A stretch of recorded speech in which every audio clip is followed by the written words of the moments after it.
Hey, Real Talk listeners. Welcome again to Real Talk for Coaches, the podcast where we explore the trends, techniques, and transformative power of coaching. I am your host, Dr. Dawn Reid, and joining me is my illustrious co-host, Coach Will. And today we're going to be diving into the topic that might make some of us squirm in our seats. What's up, Will? What's going on? What's going on? We should have been playing the Jason music. Like, yeah, that music, But I'm doing all right. Good. I'm doing pretty good myself. I'm exhausted. I'm tired. Yeah, it happens. It You happens. get a little older, it's a piquito. Is it? Oh, I'm a little older than you. you So, are. I was going to say, I'm like, who you just talking about? Oh, a little I'm bit. like fine wine. No, Yeah. but no, I'm good. I cannot complain, sir. Yeah, I am good too. So we're going to jump right in because I think this is an important topic because every field has a dark side. Mm-hmm. Every field has its unsavory side. Right. And so I do want to talk about the dark side of coaching, and we're probably going to bring other segments or episodes about this because there's quite a few. And one is about when empathy becomes emotional labor.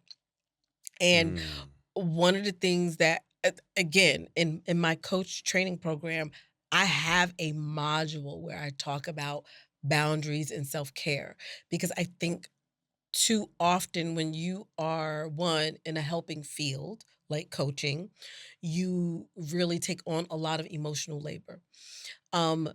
Two, we most coaches tend to be empathetic anyway. Mm-hmm. Especially when you deal with life coaching, mental health coaching, mindfulness coaching, there is an empathy piece that I think some of us are inherent with. And we tend to give so much energy. And I know I'm one of those people. And you get drained. Like by the end of my day, if I've had more than 3 sessions, by the end of my day, I'm like, I feel like I've been through the ringer. And so I want to talk a little bit about that and the importance of us really setting clear boundaries as coaches and what we need to do so that we could be effective coaches. So that's what we're going to be talking about today. How you feel about that topic? I feel it's a needed one. It's a needed one because coaching is not one of the other things where you can turn it off.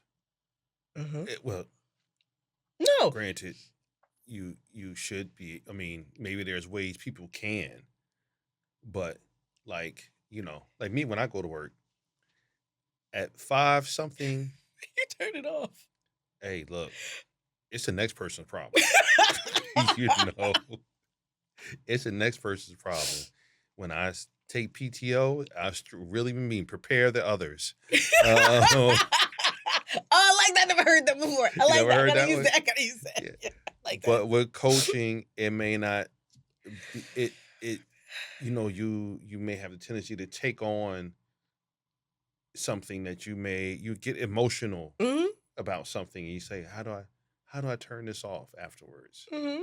And it may be a little hard. It can be. And I think that that's an important talking point because for some coaches, it it does. And I think that that is one of those, if you are naturally empathetic, if you are naturally Mhm. someone who gives a lot of energy, but also you absorb other people's energy, it is important for you to protect your energy. Yeah. Right. And so every human is different. And we know this. There are some coaches who they're really good at. I'm done with the coaching. I'm going to leave it there. Right. And I'm going to go home and I'm going to chill. I'm going to relax. But it does mean that you have to have a routine as a coach of taking care of yourself. So one of the things I do want to make sure I do is define emotional labor. And so what that means is it refers to the effort coaches invest in managing their own emotions while supporting and guiding their clients. And it's very easy when you have a client that you have a strong long-term relationship with. And I've had many clients where we just get each other. Like we are so close or so cool, the relationship. And they have certain challenges and goals that are very similar to what you may have experienced, so you have emotional connection to them. And so that empathy and that energy that you transfer back and forth becomes laborious because you forget, I'm going to say you forget, or the lines become blurry between where their emotions and perspective begins and where yours begin and end, right? Mhm, mhm. And so I think it's important that as coaches, we understand that emotional labor can take a big toll on us. It is the concept of always being on in a coaching session. And you mentioned that earlier. And when we talk about being on, it's like, okay, at 9 o'clock, I have a coaching session. Then at 10 o'clock, I have a coaching session. Then at 1 o'clock, so there is this continuum of I am on, I am focused, I am being present. And everything that's going on, it is that flow and dance between you and your client. And if you're dancing, you do get tired. Yeah. Right. And so Mhm. that's what we're going to explore today. And key aspects of emotional labor, emotional regulation. So you must regulate your own emotions. So think about the cognitive overload that takes on you. Not only are you being present, and we talked about the last segment, Right. you're being present for your client and you're keeping tabs of how you're feeling How you're feeling. Yep. and making sure that you are not projecting, fixing. Mhm. You're trying to stay out of your head but still be in your head to go, how am I feeling? What's going on with me? What's coming up with me? That has cognitive overload and Mhm. emotional labor. Um, Empathy and active listening. You are sitting there trying to understand your client and you're listening to them and you're making sure you're not missing anything. That takes cognitive energy and Yes. boundary management because sometimes clients, oh my gosh, especially it's like, okay, we got a 30-minute session and you still we still in the session is like 5-10 minutes and you're like, okay. And being able to kind of interject and go, okay, we're at time, Yeah. right? Yeah. All of these things amongst others. So what are your thoughts? Tell me what's coming up for you as we talk about this. Well, I think one of the things, the emotional part of it. Well, like you addressed before, where you said you have to be conscious of your client and yourself. Mm, If your client is going through an emotional situation, then you have to start to analyze, or you have to know how you're going to handle that. And it may come to a point where you say, okay, you may be going through something similar. mhm. In that And moment. Mhm. yeah, in that moment or later on, and it's like, okay, so how do you handle that? And you have to develop a technique to be able to say, I can handle this both for my client and for myself. Because if you don't, I think I think you would get too emotionally Mhm. involved in the situation and start tying it to yourself. Mhm.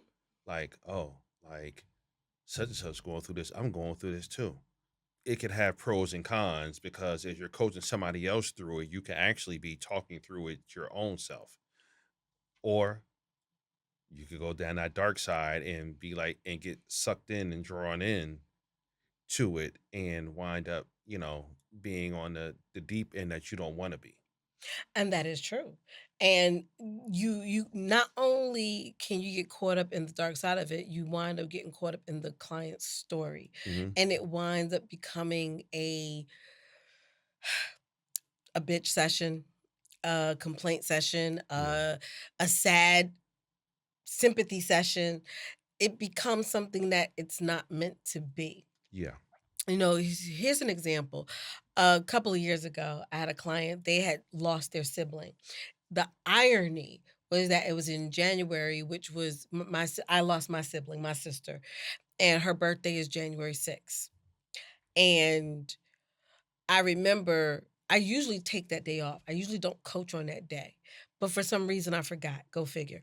And the client started bringing up that they're dealing with grief because they had recently lost their sibling. Hmm. Oh, I was not fit for that conversation at all. And so that to me, one of the ethical requirements or duties that I had, my obligation to say, I know that I'm not 100% in the mind space to be here for you. I Right. can't be fully present. Can we postpone our session till next week or another day that's more convenient for you? And I was just transparent. It was like, Mhm. what you're talking about, it resonates with me. This is why. I want to make this about you and not about me, but I'm not in that headspace. Right. I was just very honest. And she was like, yes, absolutely. I understand. And thank you for sharing. And it was like, it was that moment of giving me grace. And that That actually made a deeper connection with you and your client just absolutely. based on the fact of you shared that and you were able to make that connection Hmm. together. Hmm. And of course, I gave a little bit more of a freebie, give an extra session and blah, blah, blah, Mhm. because I had to cancel in that moment, but I was not mentally ready. And if I'm not mentally ready, then how can I give you more of myself when my own well is dry? And I just remind I'm gonna write a book about my grandmother sayings. I swear to God. She used to always say you can't draw water from an empty well. Mhm. And at that moment, I was definitely an empty well and I could not be in the space to help my client. So I say all that to say, I think that this part is you as a coach, you have to be aware of what your triggers are. You have to be aware of when your well is dry. Mhm. What do you need to do to replenish? You just have to be aware when you're empty. Right. Because I Right. think a lot of coaches will still try to push through. And again, and maybe this is my psychology part of me, I'm like, but if you're not cognitively there, if you're not mentally there, then how can you show up for your client 100%? You can't. But it's a thing of people are not setting a boundary, saying, Mm, okay, I can't do this people don't want to say I can't do this at this moment because people don't want to look incompetent. I came to you for help and now you're telling me you need a moment. So either the client may look at it as you don't know how that client is going to look at it, and I think people just don't want to look like they can't because you're supposed to be there for the other person. So I'm going to push through this no matter what I'm trying to go for, mhm, or no matter what may be the better thing, and I just think people just don't want to seem like they're not prepared or good or able to do whatever it is that they need to do. I think they're like, oh well, I'll still push through it. That makes me look better if I just mhm. push through it. And that doesn't that go back to the being caught in your own head? Hmm. And you're Hmm. more focused on yourself as a coach than Yep. what you're providing for your client. Yep. And this is what I would say to that if people are thinking that, right? So, one, what would you prefer? That you push through it and then you still don't give your client what they need, that you're not on your A game and you wind up looking less professional anyway, Hmm. versus, hey, I really need to push this session to a later date. I'll give you a free session, right? Or I'll extend our time. I just need to be able to be in a better space for you. And you call it a day. Usually, I found that clients are okay with that because what you're doing is you're being authentic. You're also giving the client permission to show up for themselves. Because think about what you're teaching. If you, as a coach, can say, look, not a good day for me, Right. then you're showing them how to model when they need to let somebody else know it's not a good day for me. Right. So there's a lot of growth in that opportunity of demonstrating this is what boundaries and self care looks like. Hmm. We don't always have to push through. Sometimes we need to sit and step back a little bit. So those are my thoughts. Hmm. One, and this goes into I'm thinking about just to switch over commercialization of empathy. And I think that also takes a toll on us too, because what happens is that there's a business pressure, right? To maintain this perfect, empathetic presence. Oh, and how did that make you feel? And oh, I hear Yep. you. And that also takes a lot of emotional toll too, but it also makes coaching performative. Yeah. So now you're not being present, but because the business model is I have to show empathy. but I don't feel like showing empathy. I'm not feeling too empathetic right now. Mhm, And so mhm. what happens is now you got to fake it. Yep. And I'm sorry. You could tell when somebody kind of faking the Most funk. people you can. You can tell. Unless you're a really good actor, you can tell when somebody's being performative. And I never want to be in a position as a coach to be performative. I want to show up genuine for my clients. And so I think that these are things that as coaches, we have to really understand that if we're not aware that we're being performative, that can also take an emotional toll on us too. Right. So something to think about. And again, this goes back into development. Development helps you with all these things. Any thoughts you have about this piece? I do have what may seem a little funny, and I've always thought about this as far as coaching, and I already know you're probably gonna throw your shoe at me or something. Where's my, let me take Um, my shoe off. yeah, exactly, exactly. Now, I remember getting on the dark side of coaching, Mhm, sticking with the theme. mhm. Did you ever used to watch The Sopranos? You watched The Sopranos, correct? Some episodes. Okay, so the big thing about The Sopranos, one of the funny things about The Sopranos was Tony would go see a Yep. therapist. Yep. And to me, what what he would put on her was so deep that she had to go see She another had a therapist. therapist. Yes. She had a therapist Yes. for him. Yes. So- and it's like, so I'm like, so as you as a coach, especially at your level, do you have another coach that you go to Yeah, damn Skippy. Yeah, damn Skippy. because something was just too heavy Mm-hmm. on you? Mm-hmm. Not no, so no, I'm gonna tell you how deep I roll. I have a mentor, Mm-hmm. I have a coach, and I have a therapist. Yes. Hey, Yes. hey, Absolutely positively. Because yes, because did I sometimes just you're in trigger a you? session. Yes, it did. I'm feeling my own PTSD. I'm feeling it in my body. My whole body now got anxiousness. For real though. No, because I think it is important because sometimes your clients will bring you things and you're like, oh shit, what do I do with this? Yeah, It's like, oh, and don't get me wrong, in the session, I show up professional right. and I do what I gotta do. But sometimes I'll be after a session, I'll be like, oh You're shit. emotionally drained. I mean, You're what's today? Okay, do I want to cry right now? Do I want to punch a bag? I'm having some experiences here. And so I will hop on the phone and in an email and go, look, I need a session.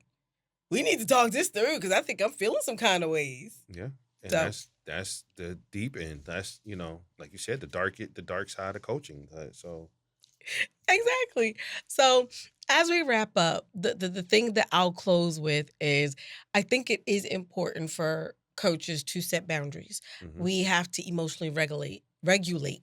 We have to take time in between sessions to transition and process.